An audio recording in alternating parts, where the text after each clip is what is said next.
podcast.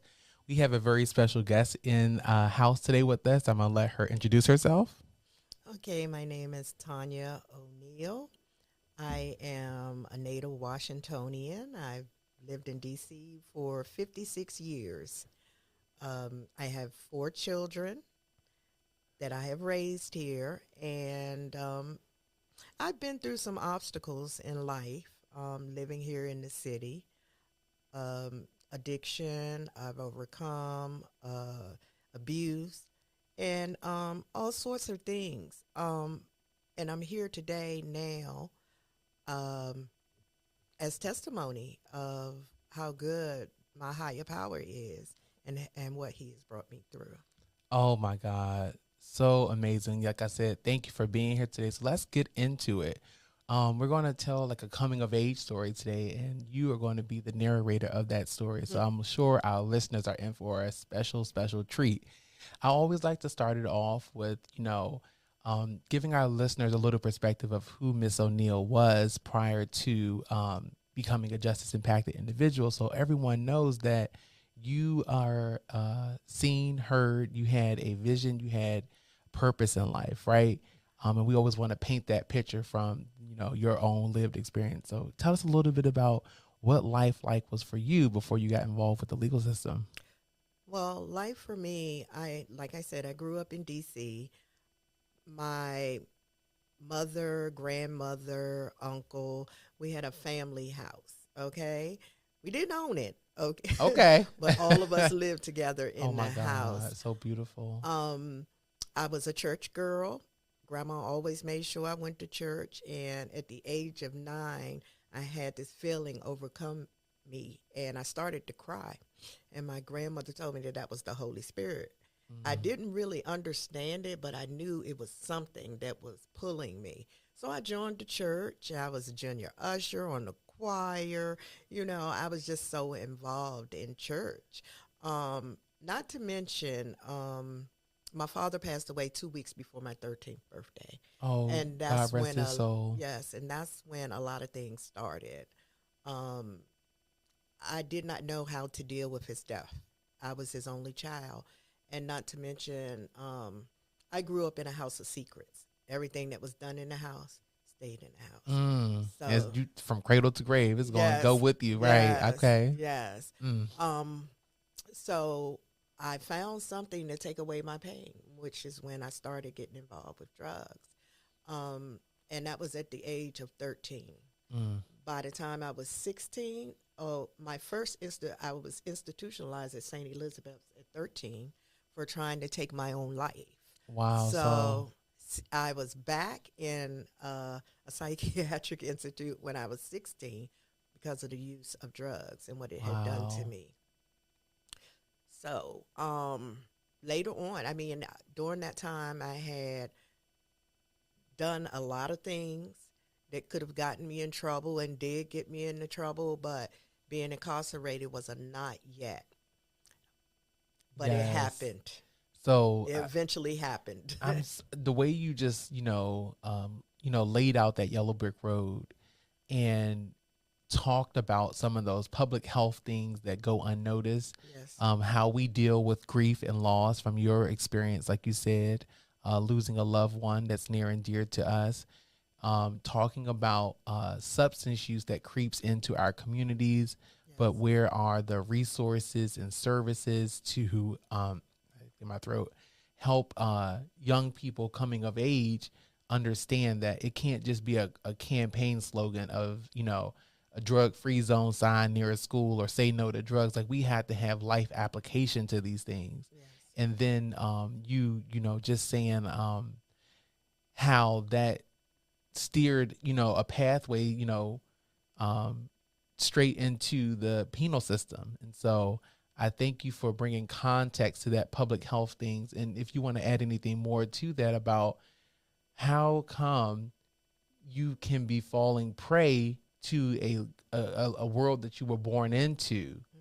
but then can lead to neglect and people turning the other way when there's, as you shared what you shared, for our listeners who heard that, they're probably thinking, where was the support in the community Mm. to catch it early on? Well, my belief is that it's generational mental health issues. These are generational issues, and I truly believe that it all started from our people being enslaved. Mm. All of that. Um, I'm in school, and I remember doing a paper about mental health, um, and Okay. and its connection with slavery.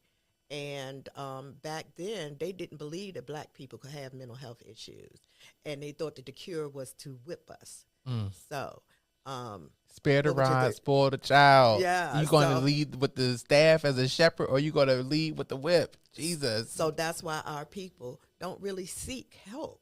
This is something that's learned. No, we're not going to tell, that we have an issue. But Wow. I know I'm pretty sure everybody had that Uncle Charlie that y'all just leave him alone. You know what I'm Right, saying? right. We got to He's all break right. the cycle. Yes, Hurt yes, people, hurting people, Ms. yes, O'Neal. You yes, said it. Hurt people, hurting people generationally. yes. Like it's a real thing, people. Mm, It's a real thing. Thank you for talking about that paper that you wrote on mental health in the black community and the yes, stigma associated with that. absolutely. Let's break that barrier of stigma, guys. Let's do it. So yeah, now and as we keep telling this coming of age story, because we want to get to the shining glory part of it too. So what got you involved in the legal system? Like what brought you before a magistrate and in front of that judge? Why were you in that courtroom on that day? To be honest, I could not comply with probation. I really could not. They told me if you stay clean, you'll be okay. But I was in the throes of addiction, and I just could not, even for the sake of being incarcerated, stay clean, Mm, and really didn't have the support or help that I needed. understood. And can we no longer normalize that addiction Hmm. is uncurable? Right. That's why it's an addiction in the first Hmm. place, right? There's no Yes, cure for it. Do you want absolutely. to speak about that? Well, there's no cure for it, but it can be arrested. Thank you. It can That's be what we're talking about. arrested. Yes. Yes. And I'm here to say that after over 40 years of using, and I mean, the most I could stay clean on my own was about 6 months. Wow. But I'm coming up on 4 years now, Yes. clean and sober, and I'm just so involved with this community. Go ahead. Go ahead. I'm on committees. I chair meetings, for a 12-step program. I'm in a 12-step program, and also I give back to the community because the type of work I do, I'm a recovery support specialist. Yes. So, So in what you're talking about now, as further elaborate your story, as you come of age and you like you say you stand in the front of the judge, you just told us so raw why you were there. mhm, What were the lessons that you learned going through that journey? I know I'm not sure how much time you were mhm, affected by this unjust legal system, but the sentence was, the hammer was dropped. mhm. That character assassination has begun. The background check was actually put into the system. Right. What did you learn from the legal system as you experienced it so personally? Well, one thing for sure, I just didn't want to go back. That was one thing I learned. So what Absolutely. did I have to do not to go back? So I Mm, learned my lesson, but I also learned that I had a mental health issue and it had resurfaced, which was depression. Um, of course, being incarcerated, you really don't get the support that you need. So when I came back out, I went back to what I knew and did the same thing. This time, it took me losing a loved one to wake me up. Now, I've lost many people, but this was my partner. sorry to And, hear and that. when I lost him, due to, as a direct result of addiction, I was done. I was done. No, thank you for sharing that and holding space and taking up space for something so personal. And thank you for being vulnerable enough to share that with us. So yeah, that is important. So I only ask that to bring context so Mm, that others who may hear this podcast, right, Miss O'Neal, yes. can endure the character assassination, can endure because many times when we're going through the legal system, myself included as a justice impacted individual, it's a fear factor. Yes. It is a scary situation. And I don't want to normalize by any stretch of my or our imagination to those who are either going through, who need to be encouraged to stay away from the legal system. That Yes. it's a lunch, it's a free lunch program. It's a cakewalk. It's not. Yes. Every day that you're going through what we went through Mm. is a mental mind game. And I heard you when you said the mental health part of what you had to get out of denial of. Yes. You know what I mean? It's not easy. So as you pull this needle for the thread, as we, put this tapestry together, you're home now, right? Yes. You said you had 4 children. Yes. What was your life as far as family reunification, establishing that relationship, understanding your role now, like you say, in terms of how you defined early on in our conversation about your family structure, Yes. the one house model, Mm-hmm. and you talked about the family secrets. So what was the family reunification process like for you? Well, for me, my children have always been my rock. They really have. No matter what I went through, I was still their mom. And I'm very blessed for that, because I know people who've gone through the same things and they don't have that connection with their children. And my children, and they should never have gone through that, but they would come to the jail and see me. Nobody else would, but they would, from the youngest to the oldest. And the hardest thing for me when I came back home was being able to start again, especially and provide for my children. That was the most difficult thing. Living, I had a job at DC Public Schools. Of course, I could not go back there. Anytime I tried to get a job doing what I was certified in, the first thing they would see is that when police clearance. Yeah. So no way. You're Wow. not even getting past that. I'm so glad they passed a law that they really not supposed to ask you that now, but That's right. it was a time when they did, Mm. and I had not a chance. So again, there's the mental health kicking in again, and there I go doing the same thing that I'm used to in order to cope. Um, my family were always there, but especially my children, they went through all of this with me, and my daughter would act out, had behavior problems at school, everything. And I couldn't understand why, no matter whatever I did. But then I realized later that I was a sometime parent, you know? I wasn't there all the time. I left them there to take care of themselves, right? So I hear you. they changed when I changed. But as far as finding a job, being stigmatized, it's really hard for people coming back into society trying to reenter. And no matter whatever they do, and they can be very sincere, right? But it's like things are stacked against them. So yeah, it can be difficult. I love what you just said as far as your children changed when you changed. Mm-hmm. It's like it reminded me of as a man thinketh, so is he. And it doesn't downplay any of the hardship of it though, because there's somebody else that's trying to get free from substance use. There's somebody else who's trying to get out of the denial of a mental health crisis or trauma that they have to unpack. Yes. There's somebody else, as you so eloquently said, that job situation. That's what we were about to start talking about. Those barriers to reentry Yes. don't just start and stop with the job.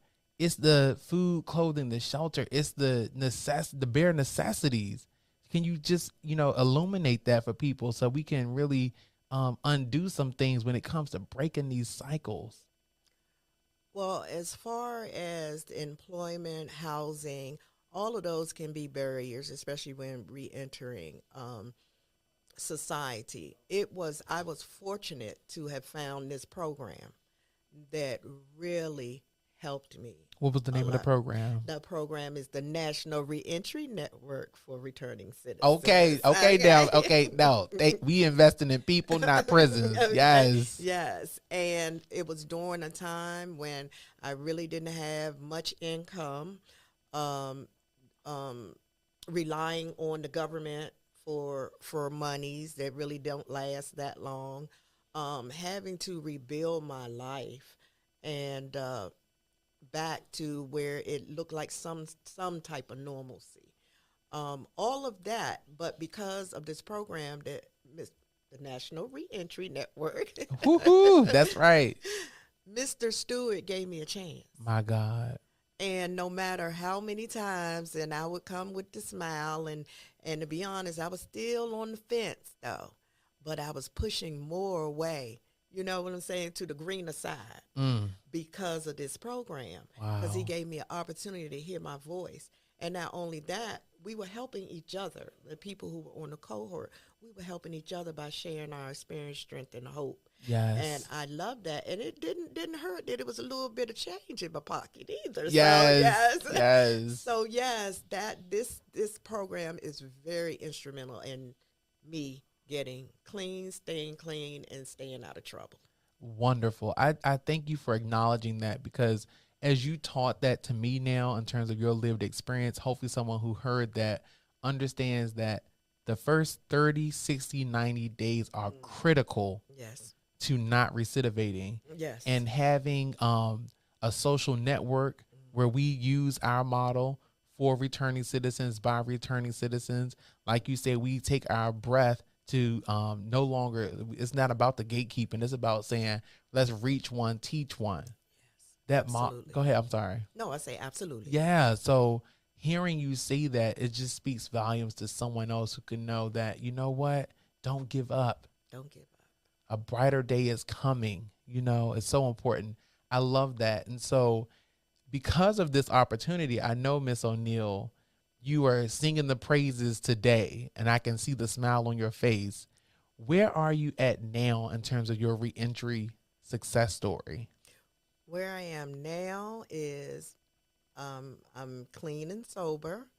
I'm no longer using, and my higher power, whom I call God, has taken the compulsion away from me.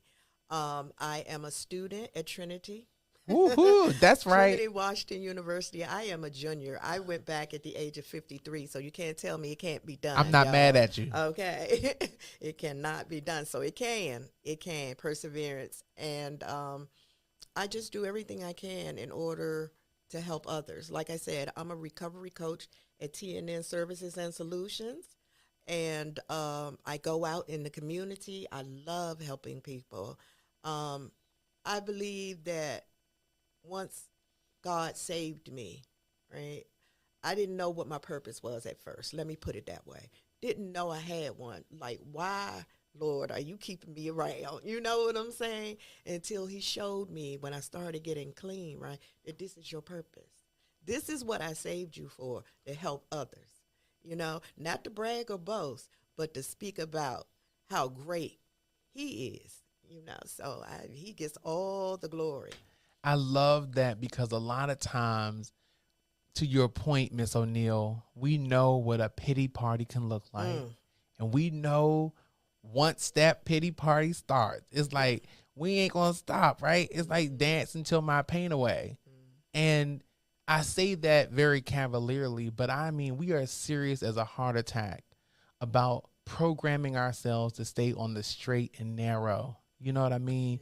When that fork in the road comes, when you get the next no, when you knocked on that door to get that job opportunity, when you are left to your own thoughts and you feel like giving up again, Yes. it is only you who have to understand that, you know what, no one's coming to save me, but here I am. I'm willing and able Yes. to write my own narrative. I'm not going to let the character assassination tear me down. And I see, even just talking to you now, Miss O'Neal, that for someone like me who's a little younger than you, you've inspired me, because I didn't have access to reentry programs like the National Reentry Network for returning citizens when I was going through the legal system myself. So to just know that you were able to exercise the authority within yourself to come to class, to be a part of the Ready For It program, to be intentional. I just wish I I had a friend like you that could have pulled me along as well, because I would have needed that, you know. Yes. And I'm bringing that up now because I wanted to ask you,